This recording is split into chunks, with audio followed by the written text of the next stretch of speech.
Good evening, good evening, good evening. Hey, everybody. Welcome to Let's Talk Live.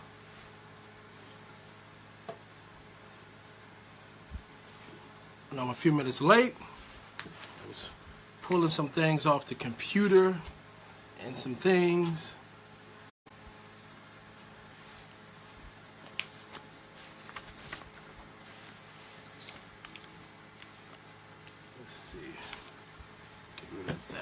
Hey, Sharon Hardiman, good to see you. Tila Kennedy, good to see you. Hassan, Michael Stallworth.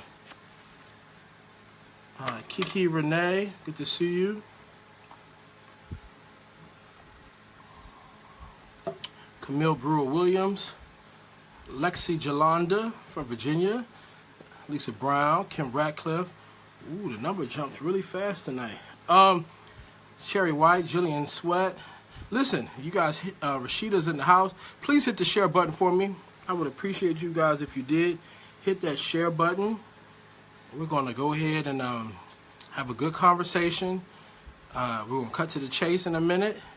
But we need to let folks know we're here. So hit that share button for me. Boo Boo Jeffrey says, I'm 2 days late. Listen, I'll tell you why in a few minutes. And I don't necessarily have a set day for this. I try to do it on a Monday or a Tuesday typically. It just all depends on my schedule. Lisa Roberts, Mark Costin, Shanika Proudfoot. Thank you all for being here. Christy Ware, Rhonda Burnett Chapman, Tanya Grizel Stevens, Cheryl Davis in the house. Thank you guys. Please hit the share button for me.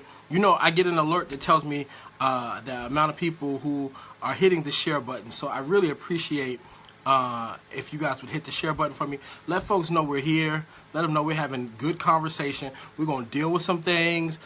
This is the grand finale on the Monique issue.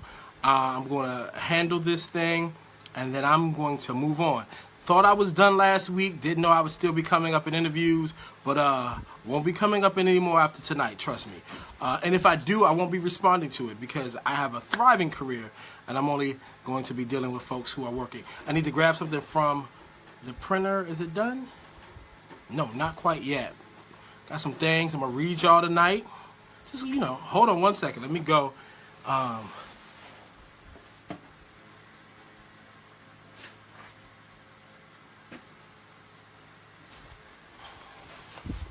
my final documents. I think things are looking good here. Yeah, they are. All right. I hope y'all have been having a great day, a great week, all of that stuff. Just want to get organized here. There's that. All right, and then there's that. That goes behind that.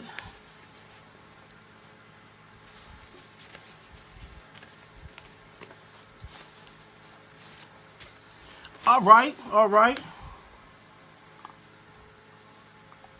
Just drinking some unsweetened iced tea tonight. No snacks, gonna get right to it. So listen, I know some of you guys were hoping that I was gonna have a Let's Talk Live on Tuesday. I usually try to do these on Tuesdays or Mondays, depending on what's going on. My hair is doing something really weird, sorry. Tuesdays or Mondays, but Tuesday night, I was at the Capital One Arena for WWE SmackDown. I was there on the third row C, seat number 10. Shout out to my homeboy Kenny Hilliard. Look up his business. If you're in the DC area, DMV, you're on the healthy living thing, and you like kale, he's got a business called The Kale Life. It's located in Maryland. It's a really good product. I've been eating it. It's got me, So yeah, check out his kale business. Healthy stuff. But had a great time at the show. And speaking of wrestling, listen, I'm going to tell a short version of a recap for those who weren't here last week. For those who are in the dark, don't know what's going on, just going to bring you up to speed. About a week and a half ago, maybe now, I was minding my own business, living my best life in my place of peace. And some people started hitting me up on social media telling me that former Hollywood star Monique and that husband of hers were on their Periscope podcast. And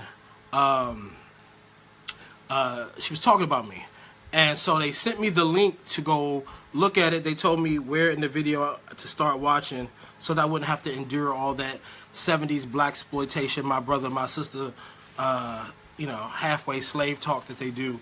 And so I went and watched the broadcast, and I listened to this woman completely recharacterize a radio interview that we did in 2015. That's 3 years ago. One for the Father, one for the Son, one for the Holy Ghost. 3 years ago. And on the radio interview, we were on the radio interview together because I had done a report on Cafe Mocha Radio, just kind of talking about the during my time on the Tom Joyner Morning Show when I had a front row seat to award show season, and I chronicled Monique's bad behavior in Hollywood and how she was setting herself up to be in a position where she wasn't going to work. And on the radio, I said during my time on the Tom Joyner Morning Show, if she keeps doing the way she's doing, she will never work again in this town. And lo and behold, I'm nobody's prophet and I ain't nobody's psychic, but who knew I was right? So here we are in 2015. Monique did an interview with the Hollywood Reporter. And it wasn't just an interview where there was a revelation that she was blacklisted, but the interview was done in an effort to promote her movie Blackbird. So she didn't tell this story just because she wanted to share with her followers that she had been blacklisted. She was telling this story to get people to go see this movie. Now, Monique has a lot of problems with Hollywood, as you guys see on this video, and she complains about the industry and how it works, but she doesn't mind employing the practices of Hollywood, which is every time you have a movie, a TV show, or a project to promote, you share some story to get people interested. So, and in that interview about being blacklisted, she revealed that Lee Daniels had called her and told her that, she couldn't get work and that he wanted her to have a meeting at Fox about Empire, but Fox wouldn't even see her based on her reputation. So I say all of that to say that I went on Cafe Mocha and just kind of pulled from my old journal from the Tom Joyner Morning Show and talked about that time and some of the things she did.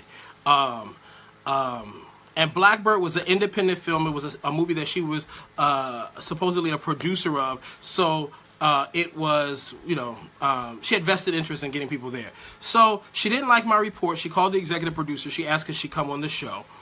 She came on the show, and she brought that husband. And the two of them and I, with Lonnie Love and Angelique Perrin, had a conversation. And here's the thing. Anybody who knows me knows I'm very well read. I do my homework and my research. When I was doing regular segments on CNN, it was Brooke Baldwin on CNN who started to introduce me as a pop culture expert based on my expertise in entertainment, my vast knowledge of entertainment, and my ability to expound on most topics related to entertainment and pop culture, and the whole Hollywood society. And so I didn't brand myself or call myself a pop culture expert. That's a title that I got when I was at CNN. Just to be factual and actual. I know Monique on her in her radio interviews on her Periscope podcast, and when she did Sway in the Morning, likes to call me that gossip reporter John Mary, M-A-R-Y, but that's not what I do. I've never been that gossip reporter. I've always been an entertainment journalist, and then I evolved, as many of you know, into hosting television and doing brand influencer work. So regardless, as an employed person in the Hollywood community, I went on the radio show with her and that husband, and we went back and forth. I was very professional. I was very poised.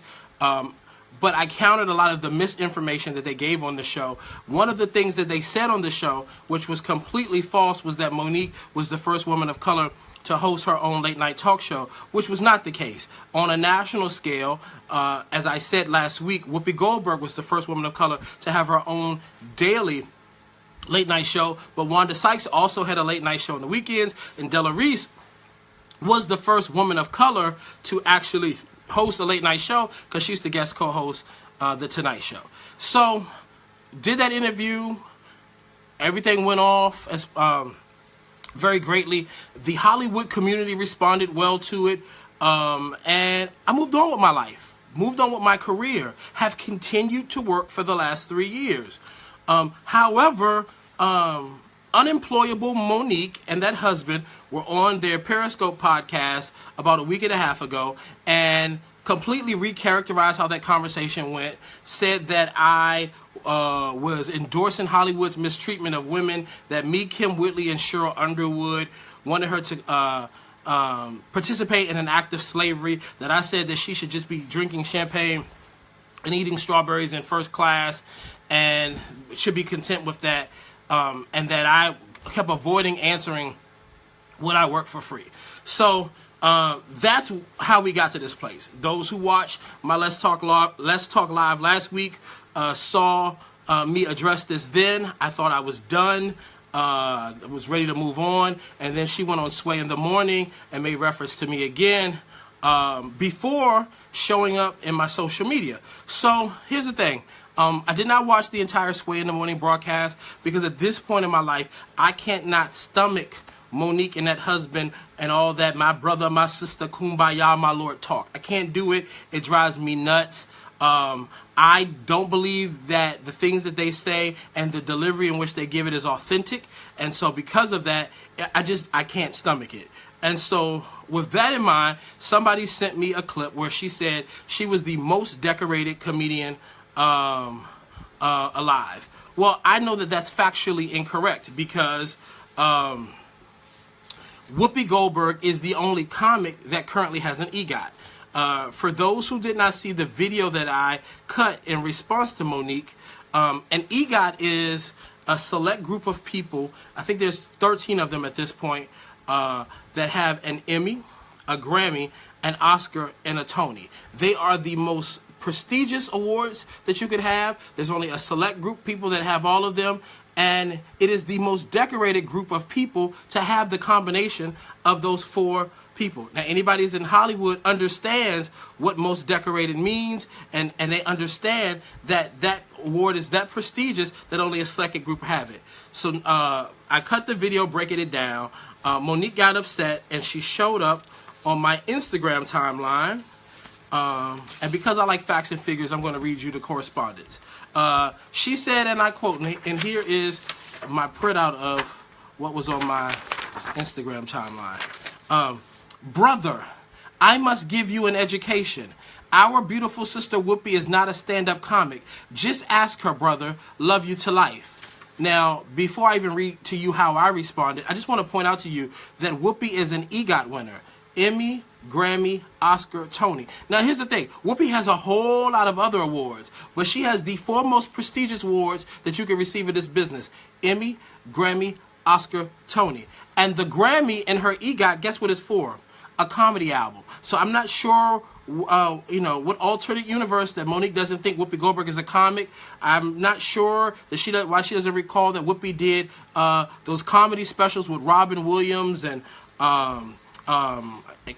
other guy. I can't think of his name. I'm not sure if she never saw Whoopi Goldberg's stand-up comedy specials on HBO. I don't know why she doesn't realize that Whoopi Goldberg started in this business as a comic, and I just don't get it. But nonetheless, I responded to her sister. She called me brother, so I thought I should be nice.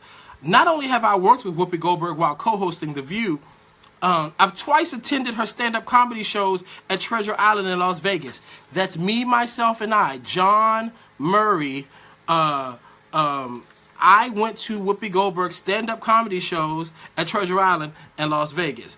And being that her team is on this thread and thanked me for stating the facts, which is true, maybe it's you that needs to be educated on the facts and how you cannot rewrite them.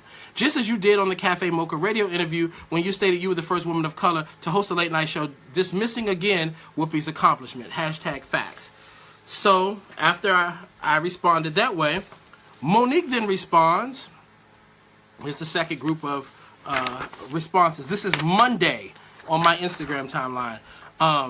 And please, brother, tell me about our Brother Jamie Awards. You know that everyone he has gotten he deserves. I know you've done your homework. I've always done my homework, Monique. I have done my homework.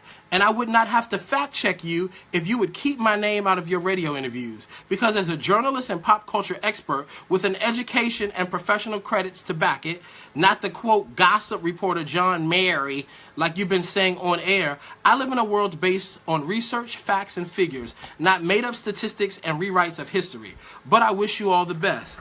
Now, in response to me cutting this video and handling Monique that way, she has somebody circulating some meme that allegedly breaks down all the physical wins and nominations that Monique, Whoopi Goldberg, Chris Rock, Kevin Hart, Dave Chappelle, Eddie Murphy, and Amy Schumer have. Here's the thing. What happens is, and I'm really going to explain to you guys how this happens. When a person is nominated for a prestigious film award, like an Academy Award, like if you're in a film like Jennifer Hudson was with Dreamgirls, or Monique was with Precious, in addition to you being nominated and maybe winning in at all the major televised award shows, the Golden Globes, the People's Choice Award, the SAG Awards, the Academy Awards, the Independent Spirit Awards, all of those awards where, we've watched the red carpet to see how the people are dressed and all that stuff. A lot of little small film critic associations across the country also may give you an award. So you might be the best actress from Biloxi, Mississippi, or Muttlick, Kentucky, or I Talk Like a Slave, Louisiana. Like, you might be the best winner for film organizations also in those particular cities. So you might get a lot of these little individual, like, from like little small towns, but just because you have a lot of physical numbers of awards from small organizations and stuff does not mean you're the most decorated. The most decorated means you have the most prestigious awards of them all. And in the entertainment industry, to be most decorated, you have to have the EGOT. That is the pinnacle of award show success. Emmy, Grammy, Oscar, Tony. Now, Monique said, as you guys heard me read and showed you the paper from the printout, that Whoopi isn't a comic, though she won a Grammy for Best Comedy Album. It shows you the alternate universe that Monique lives in. But she thinks she's most decorated because she has a lot of awards for one role, Precious. Now, Monique has won 4 NAACP Image Awards for comedy on The Parkers. But all the rest of her awards are for a dramatic role where she threw a TV down the stairs at her daughter in Precious. And I'm going to be honest with you. Based on the phone calls that I've been getting since she picked a fight with me last week, I'm starting to believe she was not acting in Precious. I'm starting to think that this is who she really was. That maybe she should have won a role for Women Depicting Best Documentary Presentation. Because, hello, the stories that I've been getting, and I'm not even going to share them, but let's just say this woman has been awful to people. But oh, by the way, I'm going to share something with you in a minute. Hold on a little while longer. So, took care of that on Instagram. She went away. On Tuesday, she shows up on my Twitter page. Academy Award winner. Nothing to do, no work, no job. Just online all day trying to pick a fight with me, Cheryl Underwood, anybody that'll pay attention. So here we go again. My sweet brother. So very proud to be doing this. Okay, so here's the thing. You guys know last week when I heard that she was talking about me on the radio and stuff, I posted a flyer from the touring play that Monique is doing. And for those who don't know, you can go to my timeline. The flyer is there. Monique is starring. Monique, who turned down $500,000 from Netflix. And we're going to get into that Netflix thing too because more information is coming out now. Monique, who turned down $500,000 from Netflix and said that she needed all of you all to boycott Netflix because they did race and gender disparagement. Monique is doing a touring play. It's called The Neighborhood Barbershop, When Love Ends. So the reason why those 9 words are draped around barbershop is because this is a bootleg version of a play adapted from the Hollywood story, but so that the Hollywood studio can't come and sue them for doing a licensed version of barbershop, they added those 9 words around it to keep themselves from being sued. That's what we call bootleg. You know, that's when you add like a C and an A in the middle of the LV because you got a bootleg Louis Vuitton. So if Monique's career and value in Hollywood was that outstanding, why weren't they able to bootleg a movie that she actually appeared in? So you have to do a touring play of a film that you never even starred in. I mean, real talk. Just facts. So, nonetheless, so she responds, "My sweet brother, so very proud to be doing this play. Thanks for putting it out there. Also, study your facts. We'll be talking soon." And she has the emoji with the eye open and the tongue hanging out. So I wrote back, Monique, I wish you would call me your sweet brother instead of making belittling references to me during your radio interviews. You enjoy the touring play. I'll enjoy working in Hollywood. If you stop mentioning me, I'll stop fact-checking your untruths. Go with God. She writes back, well, my brother, keep checking. When I say most decorated, I don't say with arrogance. Now, mind you, I'm just reading what she wrote. I don't say with arrogance because it's true. But you already know that. Stay tuned. I think she meant stay tuned. So I wrote back, Monique, I honestly don't know why you say a lot of the things that you say, and I don't care. But your revisionist history of the radio interview we did for Cafe Mocha Radio and your negative comments about me on Radio Now is the only reason this exchange happened. Go be great. Leave me alone. Because that's how I honestly feel. If Monique had a job or a career, she wouldn't have time to sit on social media and pick fights with me and everybody else that she has picked fights with. So then I said, I know you're probably frustrated that Oprah, Tyler Perry, Lee Daniels, Kim Whitley, Cheryl Underwood, and everyone else you've attempted to pick fights with over the years all ignore you now for the obvious reasons.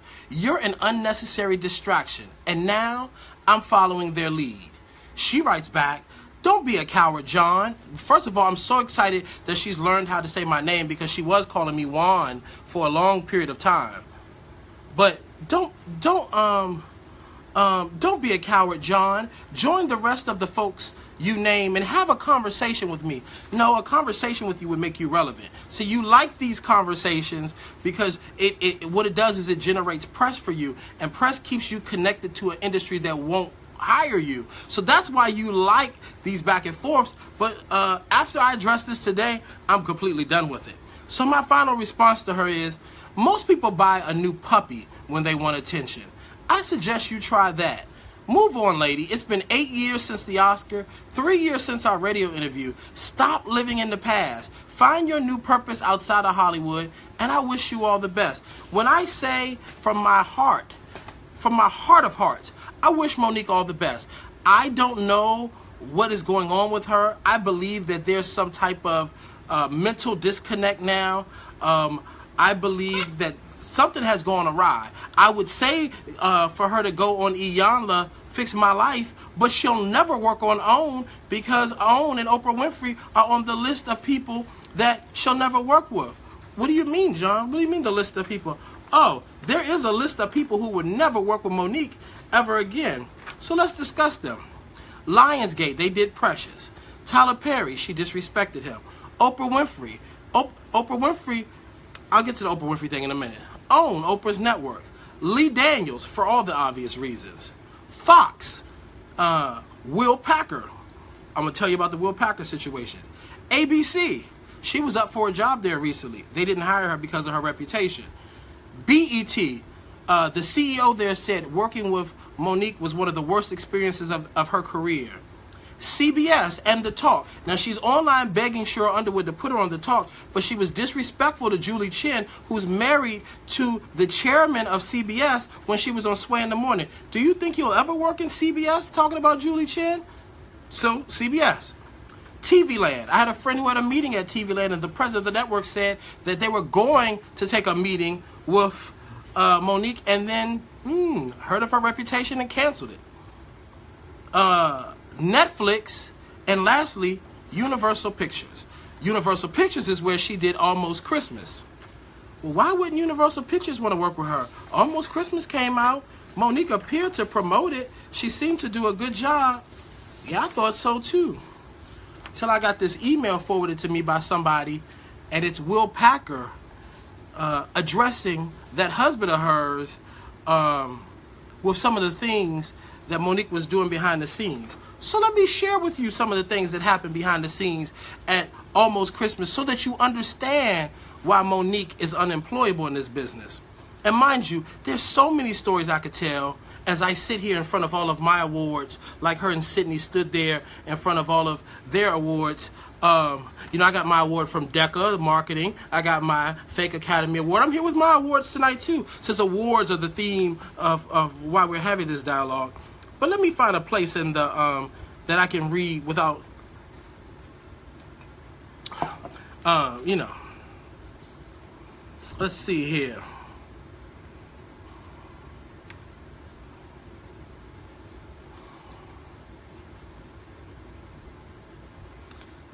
So at one point in the email that was forwarded to me by someone else, Will Packer says, myself, my team, and Universal staff have gone out of their collective ways to bend over backwards to make Monique feel comfortable and respected during every step of this process.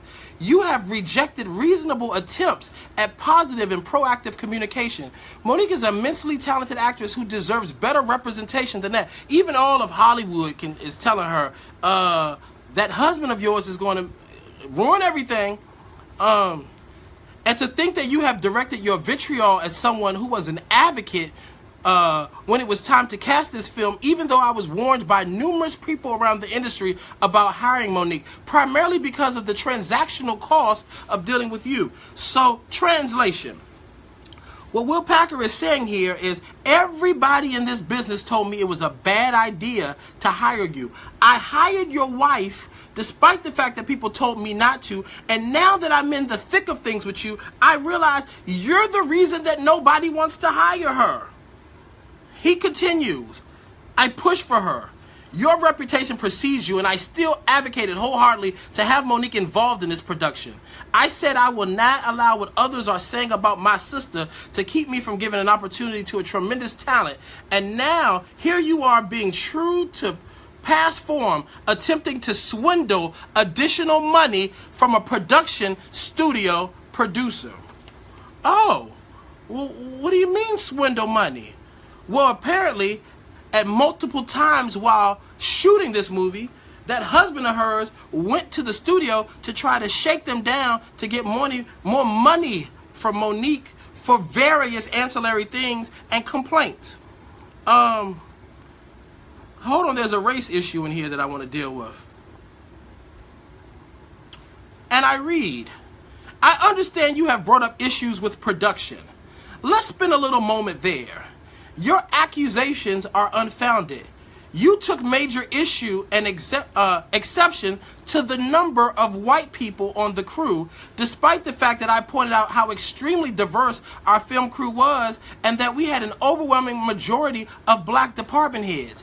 Pause. So apparently there's reverse racism going on here. Apparently Monique and that husband have a problem with white people and kept complaining about white people being employed on this movie. And I read, you and Monique treated many of the various hourly employees on our crew horribly. Now, mind you, this is Will Packer, the executive producer of Almost Christmas, sending this email directly to that husband of Monique's. You and Monique treated many of our various hourly employees horribly. It got so bad that I needed to remind both of you that you should direct your irritation and angst not to the PAs, EPK videographers, and assistants, but to me. Thus, the HNIC comment was born when I felt the need to let you know where the buck stopped. So apparently, Will Packer stepped to them after they kept harassing and treating the aforementioned employees terribly, and he went to them and said, if you got problems on this set, you come to me. We all laughed about it and agreed to move forward in the spirit of positivity. And then something changed. You smelled an opportunity.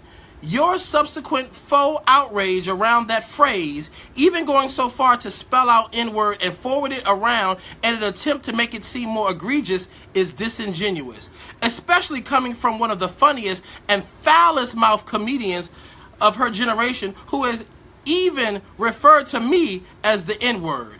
But even still, once you expressed that you took issue with the phrasing, I apologized immediately. We should have moved on, but that would have not have helped your agenda of trying to get additional money any way you could. So because the executive producer said that I'm the HNIC on this movie, that husband of Monique's went to the studio, filed complaints about him, and asked for more money because of it. Sounds like Hollywood extortion to me. And how is the man married to a woman who is on her personal Periscope podcast saying she wished she could call me and the rest of these people MFers, mad about him using the HNIC acronym to describe himself? Like, really? Oh, let's go ahead and finish the letter off. Let me cut to the chase. You've been trying to renegotiate your deal since you made it. You tried any and everything to get additional money from production, and now you're doing the same with marketing. That's part of the reason that the Precious campaign fell apart. Your reputation precedes you, so I understand this is your modus operandi. You are trying to get rewarded for your bad behavior. Your client has been asked to do less than many of her castmates that are working their tails off to promote this movie, while still being given at your demands more than anybody else. We are ecstatic to have Monique be a part of the Almost Christmas campaign, and I hope she'll continue to do so in an effort to ensure the success of the movie without expectation of additional compensation. Sometimes, now this is the best thing Will Packer could have said to them, sometimes you have to sit back and look at yourself for the reason why your career is where it is. Sometimes it's not the industry, it's not Lionsgate, it's not Universal, it's not Oprah, it's not Lee Daniels, or Will Packer, or white people. Sometimes you have to say, maybe it's me. And that's the problem with Monique, and that's the problem with that husband of hers, because they sit and they do these videos and they talk to a group of disenfranchised people who feel that the man is trying to hold them down. And they say, oh, Monique is trying to help us, she's for the people, power to the people. And they get behind her foolishly, not shaking the story at its core, not digging deeper and researching. And no shade or disrespect to the bloggers that are out there, or some of the less experienced journalists who are out there, and they take social media headlines and a little bit of a video, and they don't call publicists, and they don't call and verify facts. They just take social media posts and create whole stories around them, because for them it's all about clicks. It's not about being factual and actual. And so nobody has ever asked, why isn't Monique working, and what happened with these last few projects, and how has she only been hired for 2 projects since winning an Academy Award 8 years ago? They don't do it. So instead, Monique, because she's a masterful manipulator, she always finds a legitimate cause like Me Too and Time's Up, and she attaches herself to the cause, so it makes it hard for you to differentiate between addressing her and addressing the cause. So when Wanda Sykes, who was on the Tom Joyner Morning Show today, and she said, I'm not advocating for a boycott of Netflix. There's too many jobs over there, and I will probably work with them again. When she tweeted Monique, she wasn't tweeting Monique to say, I stand with you and boycott. She was tweeting Monique to say, Netflix offered me a low offer too, but I went somewhere else. Move on. Now, then you have Jada Pinkett Smith put out a statement and say, you might not like Monique or her tactics, the way that she says things, but the reality is that she has a good point. Monique doesn't have a good point. Time's Up had a good point. And they've been all over the news. They've been all over the award show. The reason why people were wearing all black to the Golden Globes, the reason why people are wearing white flowers to the Grammys, the reason why this whole movement is going forward and women are asking for what they deserve and getting what they deserve is because this movement has been in place. Monique is the leech who jumps onto the legitimate movement so that she can try to justify her irrelevant cause. Well, what do you mean irrelevant cause, John? What if she felt like she was more worth more than the $500,000? What if you... Here's the thing. The stories, more details are coming out about this Netflix thing now. And the reality is that apparently Monique was offered $3 million to come in and showcase for the network executives so that they could make sure she was worth the $3 million for her comedy special. She was offended that they asked her to come in and showcase, and so she decided, I don't want to do that. So they said, well, if you don't want to come in and showcase for the comedy executives, well then cool. We'll give you a $500,000 flat offer. Now, when she cut that video standing against the wall looking like she was in a dungeon somewhere, like someone was holding her hostage and asking us to rally behind her and boycott because of the disinjustice that happened to the Rosa Parks of Hollywood, she didn't share with the fact that she was offered $3 million and her ego wouldn't let her go in there and meet with the people. And oh, by the way, for anybody, and I don't understand why you would, but for anybody who says, well, Monique is as good or as talented or whatever as Dave Chappelle, Chris Rock, and Amy Schumer, one word separates Monique from all of these people. Chris Rock, arena. Dave Chappelle, arena. Amy Schumer, arena. All three of them are currently selling out arenas. Monique played a comedy club in New York last weekend. A comedy club in New York. I probably should have went online and pulled the seating capacity of the club she was in. They three sold out arenas. Monique is in a comedy club. Netflix does analytics and algorithms to determine how many viewers will you bring to our network. The people who are selling out arenas, the likelihood of them bringing in more viewership is greater than the woman who is only in the comedy club. I had a comedian call me the other day. Won't say her name, but Monique had just played a Funny Bone club in the Midwest, and this particular female comedian was coming into the Funny Bone after Monique left. They said she treated the food staff horribly. First of all, them people are bringing your food from the kitchen to your dressing room. Why would you treat them bad? Don't you know they could spit in your food and stir it up and stuff like that? Haven't we learned that the only people that you, even if you're the nastiest of nasty people, why would you treat wait staff bad? They can poison you. But I digress. This particular comic said, the fact that I am playing the same clubs as Monique, I don't know why she thinks she would get the $500,000 offer. True talk. But nobody wants to look at the deeper issue here. Now, Monique is saying, well, look at my resume. Queens of Comedy ain't, was that 20 years ago? You're not playing large arenas, large venues now. You are in clubs. And, oh, you want to reference your Academy Award and that you're the most decorated, you're the most decorated comic alive? Well, baby, nobody gets an Academy Award for stand-up comedy. You get an Academy Award for acting. And the acting role you did, you were a beast of a mother. You threw your TV down the steps at your daughter, and you had your daughter molest you. So what about that role would warrant anybody paying you more money for a comedy special? If somebody can answer that, put it in the thread. Where's the equality in the math there? Because it doesn't add up to me. Oh, but what about her social media? Have you looked at her Instagram?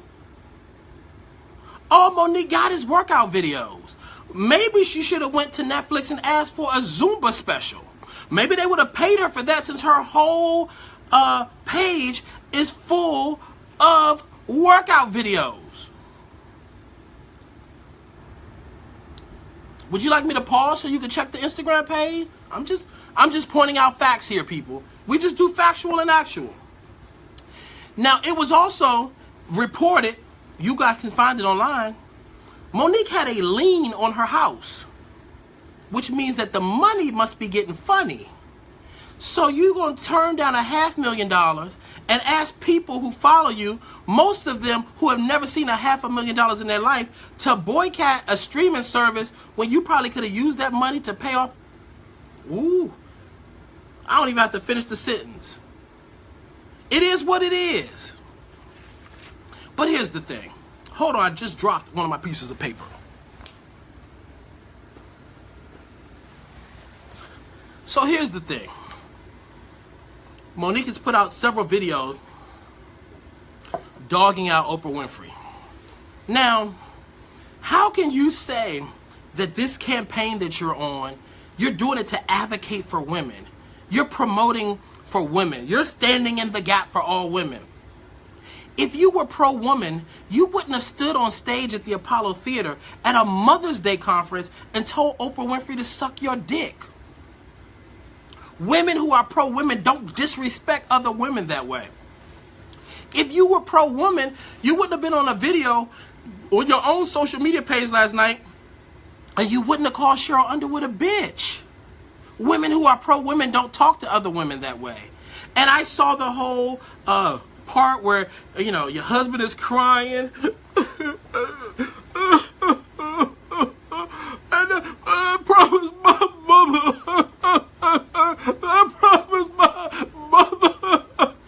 I promised my mother that I would take care of all women. And then she goes into this whole thing about if it wasn't for this man who was raising me, and because that's why I call him daddy, because he's raising me, I'd be calling all these people MFers.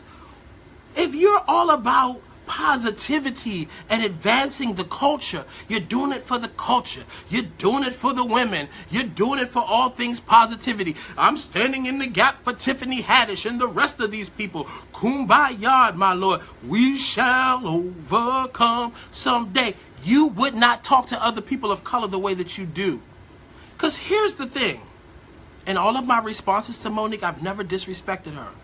But I drive Monique crazy because I deal in facts and figures. And her and that husband make up stories.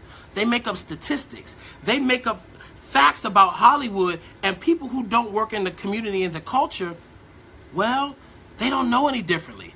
And the people that she has a problem with, Oprah, Tyler, Lee Daniels, Will Packer, Adrienne Bailon, Cheryl Underwood, Julie Chen, Kim Whitley, Lottie, Dottie, if you got a job, Monique got a problem with you.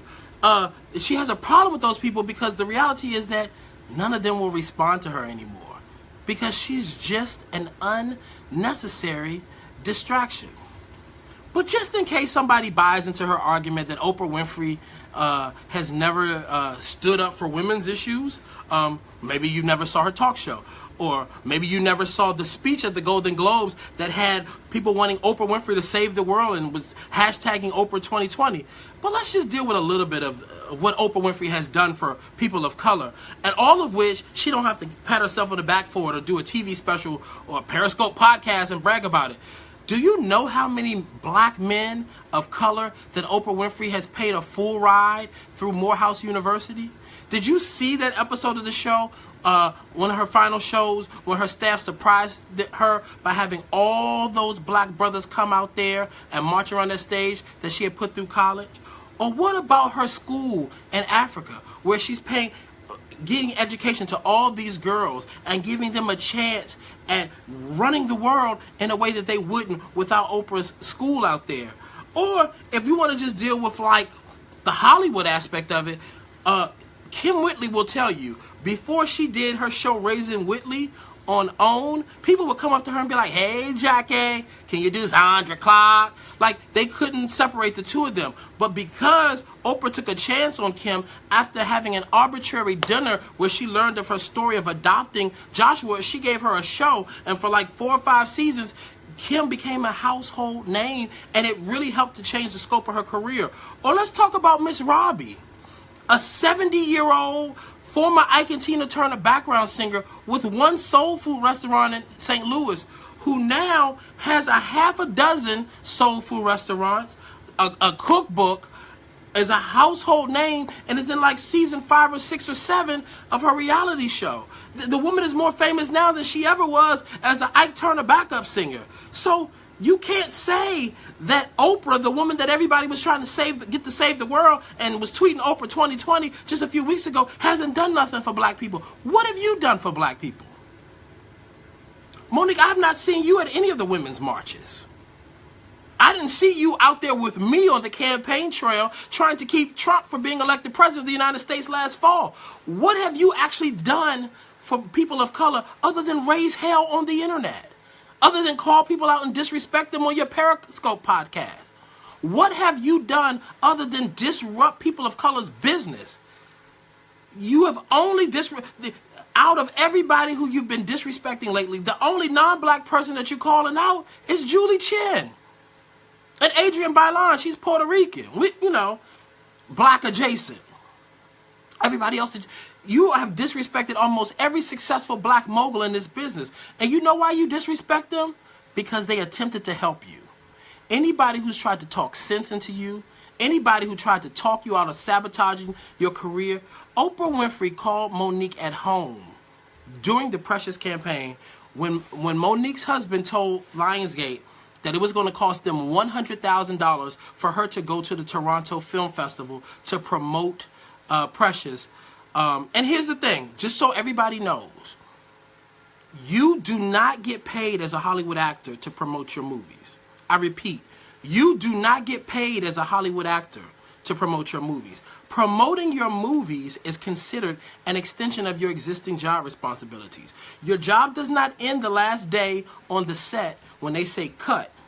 Your job ends when you take the time to promote your movie when it's ready to hit theaters, or you promote your TV show when it's ready to hit theaters. Or if you end up in a blessed case like Monique and you get a critically acclaimed work, you promote the project as a part of the award show season so that it sets you up so that you can work on greater projects and make money, more money than you could ever imagine. So you don't get paid. But what the studio does do is the studio will fly you out first class. And when you're the star of a movie like Monique, they'll fly you, that husband, your kids, the babysitter, bam, bam, baby. They do whatever they got to do to make sure that you're comfortable. You typically stay in a big old suite for free. You have an open per diem, which means that if you're broke, you still have money to eat on the studio's behalf. You can still order movies on the TV for your nanny on the studio's behalf. They take care of all of the expenses. And when you're in a situation like Monique was with Precious, when you actually go on the road and promote, you're not just promoting the work or the project. You're promoting your legacy in Hollywood. Because when you go to these luncheons, when you go to these events, when you go to these award shows, and you're being respectable, and you're gracious and you're kind to the people, you walk into these rooms and book jobs. Well, how do you know that, John? Well, I can tell you. I'll use my friend Kim Whitley as an example. Kim Whitley was in an episode of Curb Your Enthusiasm. And Kim Whitley had a series of comedy shows in D.C. And Curb Your Enthusiasm got nominated for an Emmy. And Kim was not nominated for her work, but her episode of Curb Your Enthusiasm got the show nominated for an Emmy. And so HBO invited Kim as their guest to come to the Emmys with them and to go to their after parties and stuff. So Kim called me because, as most of you know, I'm wise counsel to a lot of my friends who happen to be celebrities. Kim called me and said, John, should I cancel my appearance during these last day of the comedy shows and actually go out to the Emmys? I mean, I'm not nominated. I'll be losing money. I said, well, Kim, you'd be losing money right now, but the networking and being in the room could generate so much visibility for you. So Kim said, you know what? I'm going to take your judgment on this. Kim did not do her Sunday days of the comedy show. She went to LA. She went to the award show. Everybody who was a voting member for the Emmys, who voted for Curb Your Enthusiasm, everybody wanted to talk to Kim. They loved her episode. She went into the party and booked 2 movies, a Jim Carrey movie and this other big white movie. 2 movies just by being in the room. So sometimes showing up is just half the battle. So when you say, how do I benefit by promoting this work? And what's the benefit in me promoting something that I'm not being paid to be there? You are actually promoting yourself as a professional. And you can walk into that room, have a seat at the table, and be landing your next job. Just by showing that you're polite, you're professional, and then I'm willing to do the work. So that hopefully gives you an insight into what happens when somebody has a project like this that they have to promote. So there's so many other things that I could go into. When I tell you over the last week and a half, my phone has rung so much. I'm talking Academy Award committee members. I'm talking film executives. I'm talking top reality stars. I'm talking comedians. I had a comic call me and say, Monique says she's pro-woman, but if you ask any promoter in this country, she will never let them book another woman on her comedy shows. And I learned of a story where Monique tried to sabotage a woman on a comedy show. So she's only pro-woman for the Periscope broadcast because it serves her own agenda. Here's the thing. As far as Monique's career in Hollywood is concerned, it's a done deal. It's over. Like it's done. Ashes to ashes, dust to dust. It's over. Should it be? Of course not. I will never deny that Monique is a talented actress. I will never deny at one point in her life she used to be really funny. I don't know who this woman is now. I don't know why she is the queen of self-destruction. I don't know why that husband of hers has her in a predicament where she cannot be gainfully employed and make a living using her gift. But what I do know is that my gift made room for me. And that Hollywood ain't perfect. And I know that women should be paid equal to men. But more so, people of color should be paid equal to our white counterparts. But the reality is this. You can affect change by being in the system, by having a seat at the table, and being in this business, more so than you can by being the heckler on the sideline. And Monique and that husband are the hecklers on the sideline. So this will be, as best as I can, I say this, in my heart of hearts, I'm trying my best to stand on this. This will be the last time I give Monique this much energy. Because Monique gets off on these type of responses. She likes to go tit for tat and yin for yang, and she likes to present her unfactual truths and have you challenge. She loves all of this. You know why? Monique will not admit it, but she misses Hollywood. Monique misses working in the entertainment industry. And almost annually, Monique does or says something to create controversy so that she could get at least some press and some attention that, like a junkie, it gives her her Hollywood fix. But no longer will I enable the person who needs to get a hit from Hollywood. No, I'm done. It's over for me. I'm focused on people who are working, who are successful, and who have thriving careers. I wish former Hollywood star Monique all the best. I don't know what her purpose outside of the industry is. Maybe she will become a touring theater play darling. You know, I wish she would have maybe made her theater debut in a Broadway show as the most decorated comic in the business. I'm not sure why her path is... Well, no, I am. I'm very sure why her path took the path that it did. But what I'm not sure about is why she doesn't want to fix it. So if you guys have a few more questions, I'll answer them. But this will be the last time Monique gets this much of my attention ever again. And I'll say this while some of you ask me any questions. And if any of you guys want to get on the video chat and chat with me tonight, put the little hand emoji up. If you have video access, I will add you to the conversation. But let me say this to you. Some people in life will give you a master class in what not to do. Monique is the poster child for how not to approach your career in Hollywood. She is the template for what not to do. So anybody who supports it and gets under it and you believe in it, good for you. but you're also a person who may not thrive in whatever your area or your gifting is. Because when a person who's not employed is your role model for employment, well, the math adds up to be something that you don't want. So, anybody got any other questions that you'd like to ask? Anything you want to talk about? Angela, you want to join the conversation? All right. Let's see here. Hold on.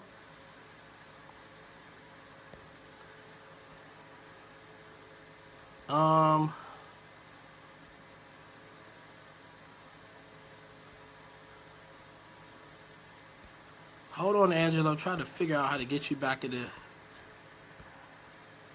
Invite Angela. What's up, Jawn? How you doing, man? Hey, Angela Bynum, how are you? I'm good, man. I've been enjoying your conversation here lately. I'm about to give me some food and get my grub What you gonna on. order tonight? But my question to you, though, I do have a question for you, though. Yes. With everything that she said over the last week and a half and dissing everybody, you said exactly the same thing I did. Yes, she does raise valid points, but at the end of the day, if she alienates everybody, which she has done, she will never get a job here. Never get one. She's done. Just like you said, she is Yeah, I mean, over. and the facts are as they are. She won an Academy Award 8 years ago. She's been hired for 2 jobs. That's too, like, it's unthinkable. Like when you look at the amount of... Octavia Spencer may be in 5 movies this year alone. Monique has had 2 jobs in 8 years. So, Hollywood has pretty much told her what her status is. And the reason I call her a former Hollywood star is she does not live in Hollywood. She does not work or thrive in the community. She lives in Atlanta. So I wish her all the best, but it's unfortunate that somebody as gifted as her has done this to their career. I mean, after 8 years and then commanding the money that she's asking for and hasn't done anything, that's a stretch within itself. That's a huge stretch. And when I saw the documentation about like some of the financial challenges that she's faced, I would have maybe taken that $500,000, went and done a comedy special, killed it, showed people what my worth and my value was, and then tried to build on top of that. But I guess that's thinking logically, and everybody doesn't apply logic to their business and reasoning. Well, like I said, man, good luck to her, but she's done, man.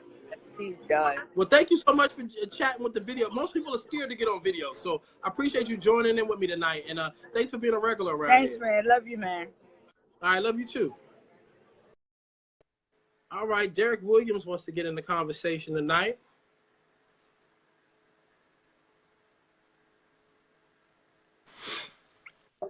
What's up, Derek Williams? How you doing, man? Mr. Murray, how are you, sir? I'm good. What you want to ask about tonight? Well, I actually just did my one Monique rant this morning. And okay, tell me about it. I just feel like this is just my opinion. Monique is claiming, she did this video about Cheryl Underwood. And, I love Cheryl Underwood. There's very little that you can say about her without me wanting to attack you. But she got on there talking about call her on her show or whatever. And I'm just like, Monique, you used to be a comedian. You are a former comedian.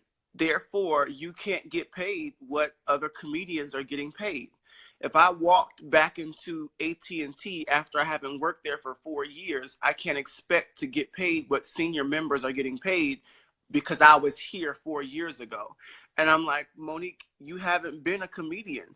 You were not a comedian anymore. We don't even think you're funny. We just follow you on social media because you've been doing the same hip shake for the past 3 years. And not only do I think your career has reached this baseline, I also think your weight loss has reached this baseline. You've been the same size for the past 3 months. All right, Derek, you're cutting up, sir. You're cutting up. I am so proud of her. But Jawn, she made a career. The reason why she is who she is because she made jokes about skinny Black women. That's how she became a queen of comedy. And then you want Derek, just because here's the thing. I'm gonna be factual and actual. I gotta say that Monique decided to lose weight because she wanted to be healthier for the young children that she had. And so, I don't want to necessarily joke her weight loss, but I do agree her social media is not reflective of anything comedic or funny or engaging, Exactly. or that would make you smile. I mean, it's a lot of workout videos. And so my whole thing is maybe being a Zumba instructor I is said the the next same phase thing. of her I life. was like, Because, maybe she should have went to Beachbodies for a deal instead of Netflix, because she seems more passionate about working out than she does about making folks laugh these days. yeah, I was like, maybe she should have got on there and start. If she hadn't have badmouthed Oprah, maybe she could have been talking about she loves bread too. But I mean, I love bread. That ship has sailed, and she's comparing herself to people like Amy Schumer, who started off as a comedian and had consistent work. She's comparing And herself. who's also selling out arenas. Derek, I'm gonna hop to Kalila Forte. I thank you for sitting there with me. I appreciate you, man. You know, I'm always here. All right, thank you. All right. I'm coming to you, Kalila Forte. It's great to have you guys chiming in on the dialogue tonight. Oh, Kalila, you raised your hand and then you declined. All right, anybody else want to get it? Oh, Rashida, the glam doctor, wants to get in here. Makeup artist to the stars. I got a question for you too. Okay, Rashida, what just happened? You declined. I'm gonna send it back again. Hello. Right, I here we look go. like a mess, but listen, I You wanted look to pretty. just chime in and say that I have really enjoyed the dialogue, and I've also enjoyed the lessons that I've learned here tonight. Me being in the industry, it really helped me to hear the things you said, especially about getting in the room, being gracious. Graciousness is such an underrated thing these days. People don't understand the power of being kind, being grateful, and being nice to people. And so when you talked about those things, I hope the people on here really jotted those things down and take them to heart, because graciousness will take you a lot of places that and it don't matter about who you know, what you know. Be nice and be kind. People will remember how you made them feel. Right. Let me ask you this, because Rashida, you're a professional makeup artist. I had a makeup artist I had two makeup artists call me about their experiences with Monique, and neither one of the stories were good. But one of the stories was just very glaring to me, because one of the makeup artists, Monique fired in Europe and told her to find her own way home.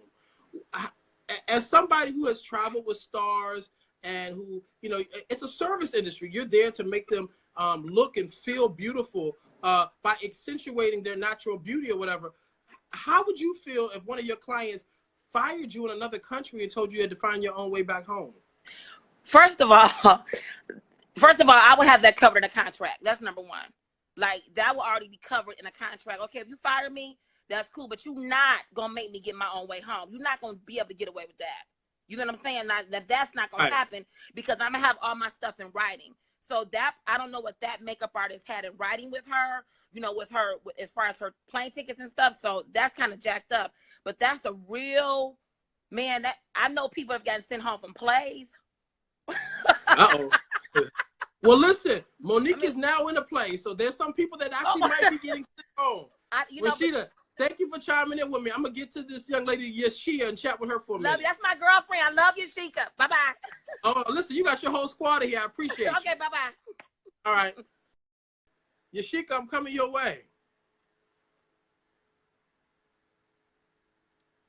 We're going a little long tonight, everybody, because we got some guests. Yashika. Hey, John. Oh, my camera. All right, you blonde. They say blondes have more fun. We do on the weekends. Thank you for wanting to join the conversation tonight. Thanks so much. I appreciate everything that you said. I am a great friend of Rashida's. We went to high school together. And I don't know if you've seen me, but I was recently on the most recent season of MasterChef. And one of the things that I did not do, I refused to do, was play up to the whole black girl attitude thingy. I was going to be me regardless. And that graciousness, that niceness got me so many people, so many fans across the globe saying that I appreciate you for standing up for who you are. You don't have to be mean to people. You don't have to, put somebody else down to build yourself up. If we're all in this together, then I'm going to support you. You support me. And if I'm doing a resurgence, if you're doing a resurgence, then you come in at the bottom sometimes. And however, coming in at the bottom can take you places that where you were when you thought you were at the top of your game never could have taken you. So I'm all for this.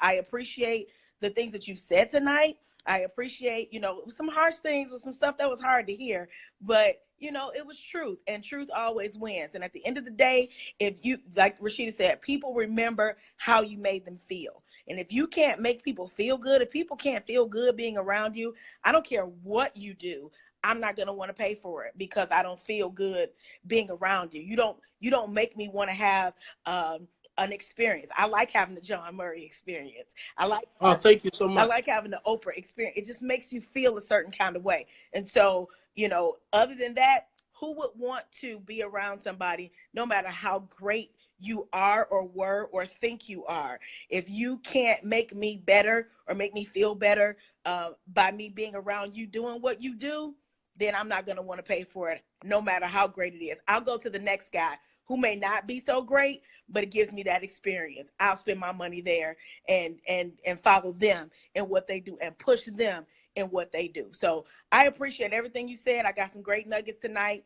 Some stuff was hard to hear, but I appreciate you. Thank you so much for chiming in. I really do appreciate it. Thank you for being around for the Let's Talk Live conversation. Yes, sir. Have a good night. All right, keep doing great things. We'll do. Mandy Kelly, I'm coming your way.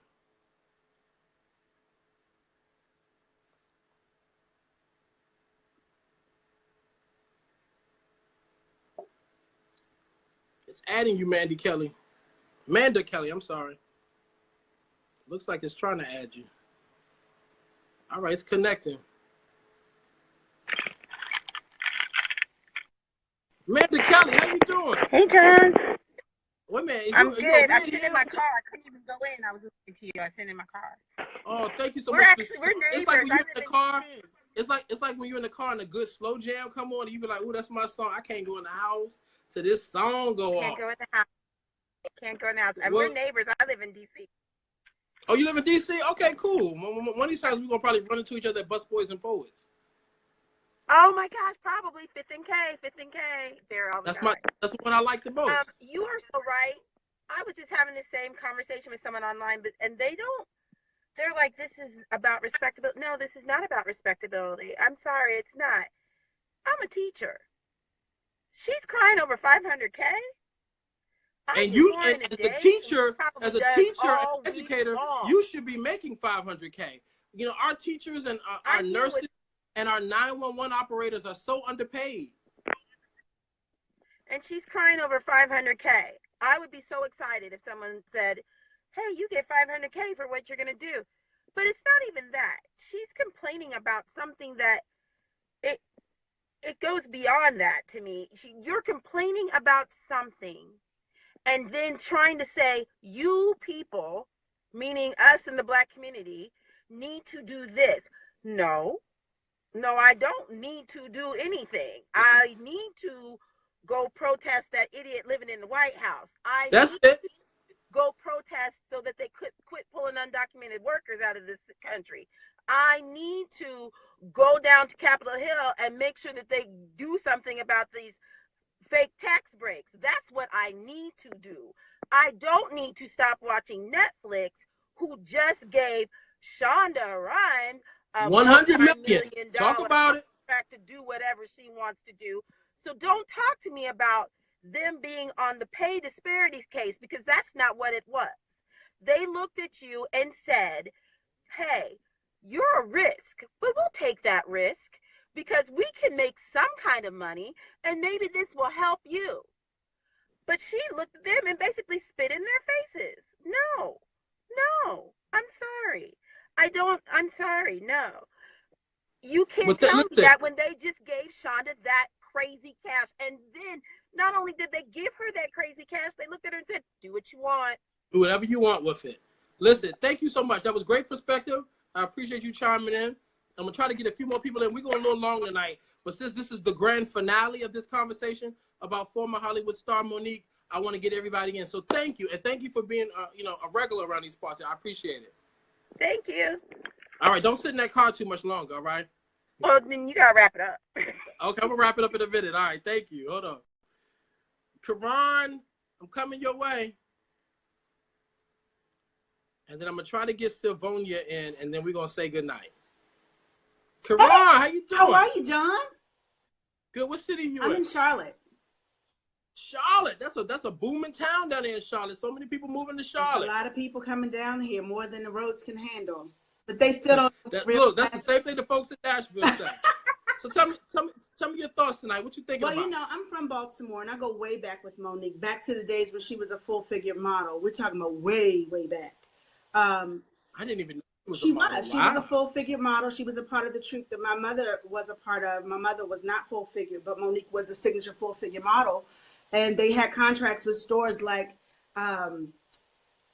Ashley Stewart before it was Ashley Stewart. And there was another huge one back in the day, but they've since changed names as well.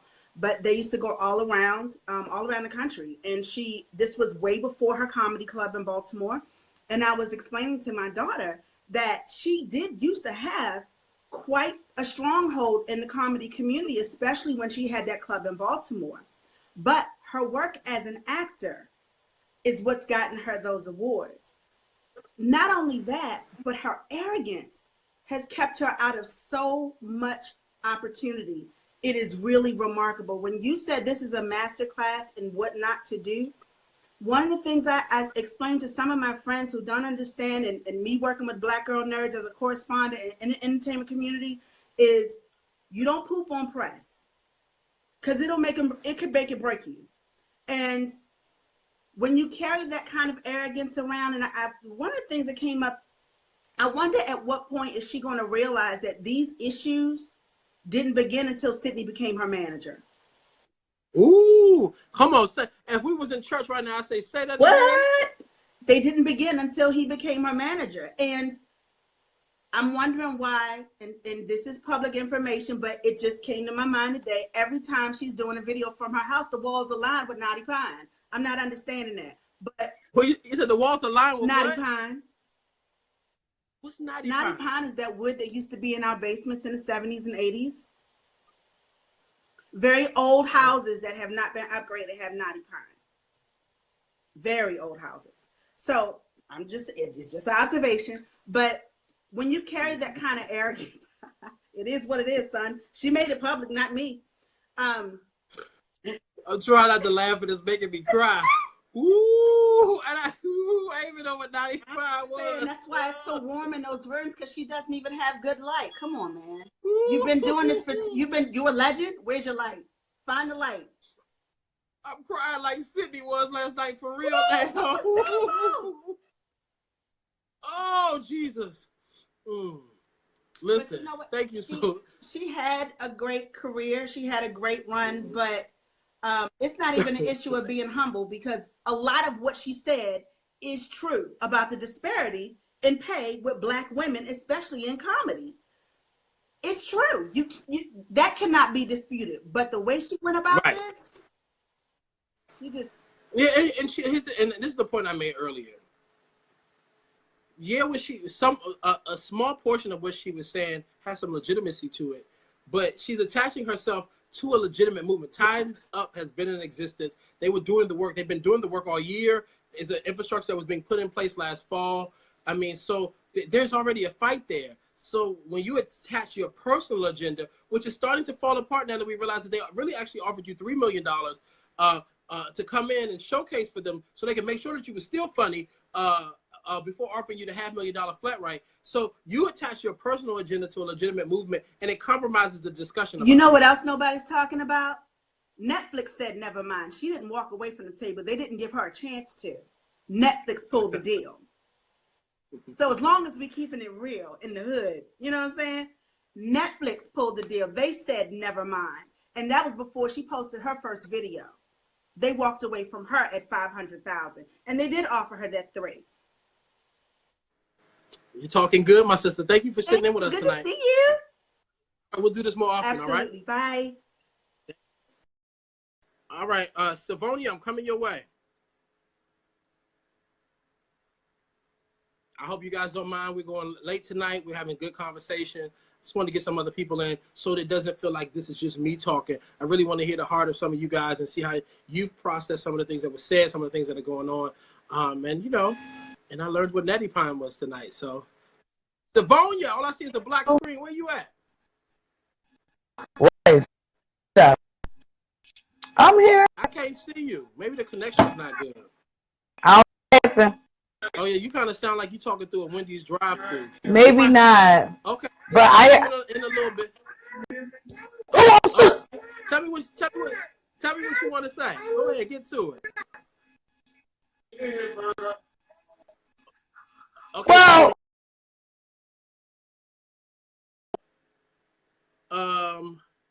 all right. It was somebody else who said they wanted to get in on the conversation. I'm gonna do one more. We're gonna wrap this thing up and we're gonna talk. CJ Baldwin.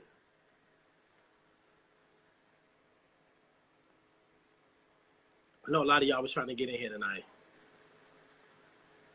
CJ Baldwin, how you doing, my sister? Hey, hi John. How you doing? Wait a minute. Oh my God, I sound like Monique. My sister. All right. Thanks for letting me know. What'd you say? What part of the world are you in? I'm in Baltimore. Oh, Monique's hometown. Yes. Yeah. So I wanted to give the Baltimore perspective, but the young lady before me chimed in a little bit about it. I want to say I'm gonna do my Tyra Banks impression. I was rooting for you, Monique. I have loved Monique for years. And I'm very disappointed in her behavior and lack of transparency, and she really had opportunity to do great things. And I don't, like, me being the optimist that I am, I believe that if she does humble herself and gets herself together, there is a second chance for her out there. But she's burned so many bridges along the way, and the fact that she tries to control the conversation and tries to get black people, black women on her side that doesn't have any validity, that just damages her reputation even more. And it's very disheartening. Did you freeze up for me? Okay, you froze up for a second. It said it's very like a DJ was mixing you, and then it froze up like freeze mannequin challenge. Yeah, it's disappointing. Yeah. I can imagine. But I appreciate your perspective, and thank you for like being willing to come on video for the camera, because most people, when I ask, they're like, no. So no thank problem. you for joining in, and listen, go get a good crab cake down at the harbor for me in Baltimore. I just had some crabs too, so. All right, cool. I got Obey on my fingers. Obey on my fingers. See ya. All right. Bye-bye. A few more people. A couple brothers want to get in here, so I want to talk to y'all. I'm coming to you, Brother Ben. Oh, can't invite guests. Hold on, I'm trying again. All right, Brother Ben, I don't know what's going on. Maybe you signed off. Adrian, you don't have the camera function, so I can't come to you. Oh. Miss Moore wants to join the broadcast. Let's see if she accepts.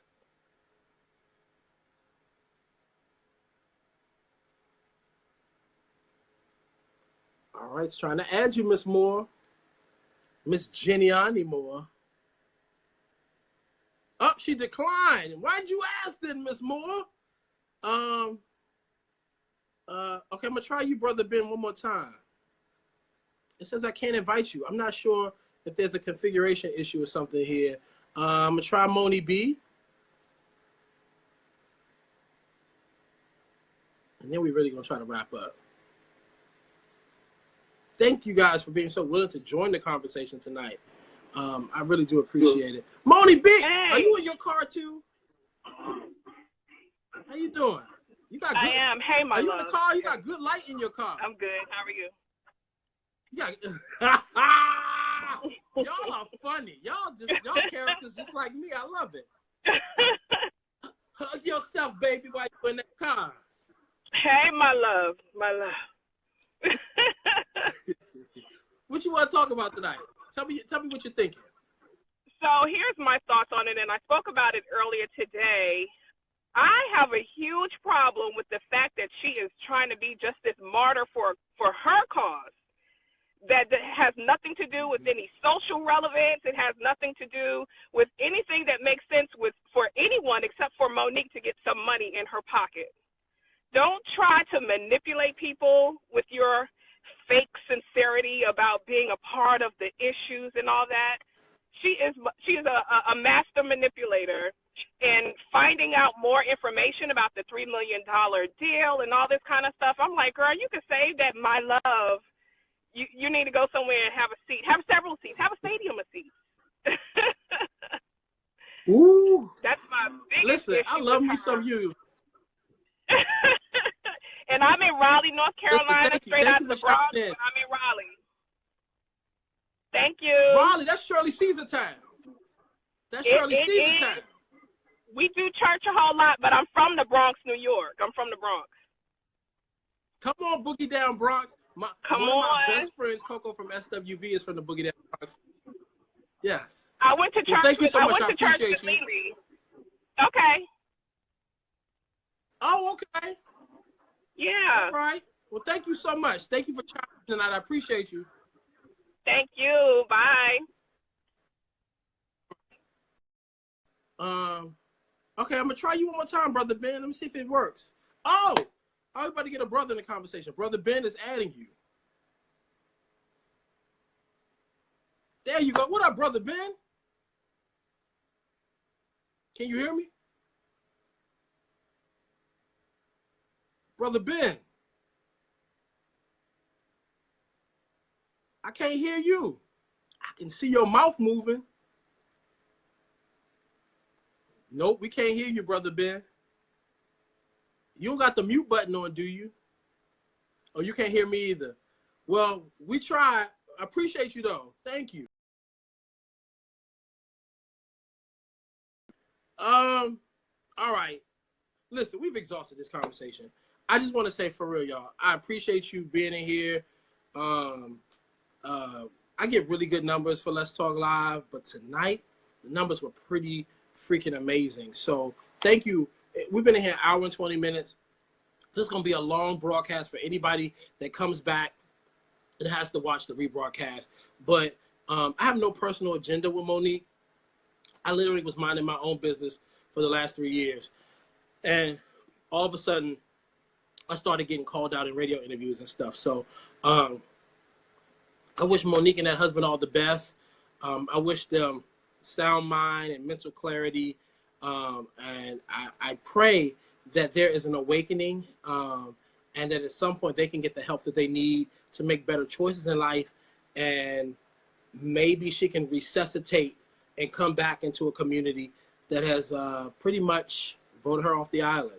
So thank you guys. Next week, we'll be back to regular scheduled programming. We'll be talking about the topics and the issues and the TV shows and films and other projects that really are of more interest to you. I'm sorry that we had to designate a whole night to former Hollywood star Monique, but, you know, I'm a tourist. I'm going to mind my business. I'm going to be laid back. I'm going to chill out. But you can only wave that red flag in front of me so long before I charge at you. And I've tried to be respectful because she's a woman. I've tried to be respectful because I think that there could be some mental inefficiency there. But this is the last night that I'm going to address it because any more attention just gives her the Hollywood fix that she needs. And I'm going to go work in my community and let her continue to watch from the outside. So thank you guys. I appreciate you. Bless you all. And we'll talk next week. All right.